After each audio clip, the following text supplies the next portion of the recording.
Shalom, salam sejahtera. Renungan malam yang ditulis oleh Dr. Kathleen Liwijaya Kuntaraf dan Pendeta Dr. Jonathan Kuntaraf, judulnya adalah Ujian Karunia Nubuat. Dan ini bagian yang pertama.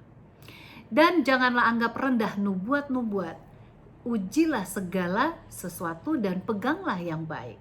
Jauhkanlah dirimu dari segala jenis kejahatan. 1 Tesalonika 5 ayat 20 sampai dengan 22. Sementara kita melihat betapa pentingnya peranan roh nubuat, namun kita harus berhati-hati bila seseorang atau satu kelompok mengatakan bahwa mereka mempunyai karunia bernubuat. Alkitab telah memberikan amaran bahwa sebelum Kristus datang kembali, akan ada banyak nabi-nabi palsu yang timbul. Oleh karena itu, kita harus berhati-hati dalam menguji segala pernyataan karunia nubuat tersebut. Dalam hal ini Alkitab merinci beberapa petunjuk berikut ini yang dapat kita gunakan untuk membedakan karunia nubuat yang murni daripada yang palsu. Nah, yang pertama, apakah pesan yang disampaikan serasi dengan Alkitab? Dalam Yesaya 8 ayat 20 menuliskan, carilah pengajaran dan kesaksian. Siapa yang tidak berbicara sesuai dengan perkataan itu, maka baginya tidak terbit fajar. Ayat ini menjelaskan bahwa pekabaran yang disampaikan nabi manapun haruslah selaras dengan hukum Allah dan kesaksian yang terdapat di dalam Alkitab.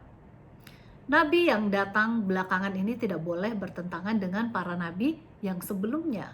Nah, Roh Kudus tidak pernah bertentangan dengan kesaksian yang diberikannya sebelumnya, karena Tuhan tidak ada perubahan atau bayangan karena pertukaran. Kita bisa baca dalam Yakobus 1 ayat 17.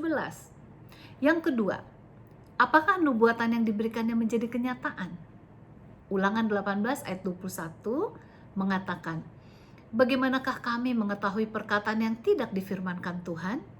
Apabila seorang nabi berkata demi nama Tuhan dan perkataannya tidak terjadi dan tidak sampai, maka itulah perkataan yang tidak difirmankan Tuhan.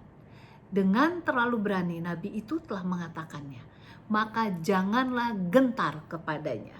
Kita bisa lihat juga dalam Yeremia 28 ayat 9. Walaupun ramalan itu mungkin berisi sebagian kecil dari pekabaran nubuatan, ketepatannya harus dinyatakan. Sebab itu kita patut menguji setiap ajaran. Bila tidak lolos dari ujian, kita tentu perlu mempercayainya. Maksud saya, kita tidak perlu untuk percaya. Semoga kita dapat memilih tuntunan roh nubuat yang sesuai dengan Alkitab.